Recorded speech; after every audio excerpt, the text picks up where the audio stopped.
हमारे मुल्क में बिजनेसेस तरक्की क्यों नहीं करते या फिर वो इंटरनेशनली अपना मकाम हासिल क्यों नहीं कर पा रहे। बहुत सारे लोगों के जहनों में बहुत सारे क्वेश्चंस होंगे। शायद कोई ये भी सोचता हो कि हमें इंटरनेशनली लोग बिजनेस ग्रैप नहीं करने देते, हमें इंटरनेशनली लोग हमारे साथ अटैच नहीं होते, हम मुसलमान हैं इसलिए हमें सपोर्ट नहीं करते। माइट भी ये भी रीज़न हो, मगर जो आजकल हमारे हालात हैं उसमें सबसे बड़ी जो वजह है, हमारे जो ऑनलाइन बिजनेसेस हैं या जिन लोगों ने इस मार्केट को कैप्चर कर रखा है, वो फ्रॉड कर रहे होते हैं या फिर दो नंबर तरीके से अपने बिजनेसेस को चला रहे होते हैं। माइट भी आपकी नज़र में से भी ये न्यूज़ गुजरी हो कि अमेज़ोन ने लास्ट 1-2 साल पहले यहाँ पे पाकिस्तान को भी अलाउ किया कि आप अपनी लिस्टिंग्स करवाएं, यानी कि अपनी प्रोडक्ट्स को दुनिया भर में अमेज़ोन के थ्रू सेल करें। इसी में कुछ फैसलाबाद से एक दो लोगों ने अपना अकाउंट बनाया, और जब उनके पास इस तरह के ऑर्डर्स आए और माइट भी उनको कॉटन का ऑर्डर आया फैसलाबाद के लिए, तो उन लोगों ने ये किया कि अपने कॉटन के ऑर्डर के अंदर, यानी कि जो उन्होंने कंटेनर भेजा उसके सेंटर में ईंटों से उसको फिल कर दिया और ये पहुंच गया सामान यूएसए, यानी कि गोदाम पे अमेज़ोन के। अमेज़ोन ने उसकी बेसिक सी टेस्टिंग की, जो भी उन्होंने चेक करना था चेक किया और डिलीवर कर दिया एंड यूज़र को जिसने उसको यूटिलाइज करना था। अमेज़ोन तो अब इतने सारे कंटेनर्स को खोल के नहीं देख सकता था कि उनमें से एक एक चीज़ चेक करे, और इसी दौरान में वो उसकी जो अमाउंट थी वो भी रिलीज़ कर चुका था। लेकिन जब एंड यूज़र के पास ये सारी की सारी उसकी प्रोडक्ट पहुंचती है जो उसने रिक्वेस्ट की थी या मंगवाई थी पाकिस्तान से, उसमें से उसे ईंटें और पत्थर और पता नहीं क्या क्या चीज़ें निकलती हैं। अब सोचें, जो इन्वेस्टर या जो बिजनेसमैन अमेज़ोन के साथ पिछले कई सालों से काम कर रहा है और उससे एतमाद है अमेज़ोन पे कि अमेज़ोन कभी भी दो नंबर चीज़ डिलीवर नहीं करवाता, उसका क्या उसने सोचा होगा, और फिर क्या दोबारा से वो या उसके जानने वालों में से या उनके नेक्स्ट जानने वालों में से कोई भी बंदा पाकिस्तान के बिजनेसमैन से काम कर सकता है? हरगिज़ नहीं। ऐसे ही पाकिस्तान में अगर लोकल मार्केट को देखा जाए, जो लोकल हमारे बिजनेसेस हैं, जैसे कि हमारे पास रिसेंटली एक बड़ा मशहूर हुआ ब्रांड Priceoy.pk, जिसने बहुत सारी एडवर्टाइजमेंट की।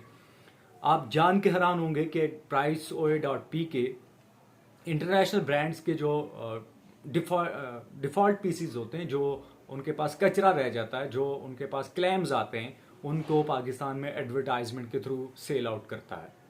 इसके लिए मैं खुद पर्सनली विटनेस हूँ, और मैंने अमेज़ोन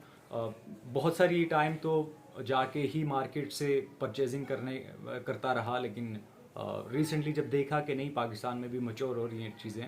और प्लेटफॉर्म्स ऐसा नहीं कर सकते या ऐसा नहीं करेंगे, और इसी टाइम में मैंने रिसेंटली एक जो ऑडियोनिक का एयरबड है, ये मैंने Priceoy.pk से मंगवाया। Priceoy.pk से मंगवाया, तो जब मेरी फर्स्ट टाइम उनसे बात हुई तो मैंने डिटेल्स भी ली कि मुझे रिटर्न कैसे करना होगा अगर इन केस कोई चीज़ इस तरह की निकलती है। तो उन्होंने डिटेल में बताया कि आप रिटर्न जस्ट हमें भेज दें, कहीं से भी भेज दें, आप टीसीएस करवा दें, ऐसे ही अपने घर से करवा दें, ऑफिस से करवा दें, हम आपको रिटर्न आपकी वहाँ पे ही सर्विस करनी हो तो सर्विस करवा देंगे, रिटर्न हुआ, डुप्लीकेट भेजना हुआ तो नए आपको भेज देंगे। मैंने उस प्रोडक्ट को परचेज़ कर लिया, लेकिन जब रिसेंटली मेरे पास ये ख़राब प्रोडक्ट या गलत प्रोडक्ट, ये जो मेरे पास एयरबड ये कभी चला ही नहीं, यानी कि फर्स्ट डे जब मुझे मौसूल हुआ तो चला ही नहीं। मैंने उनसे कांटेक्ट करने की कोशिश की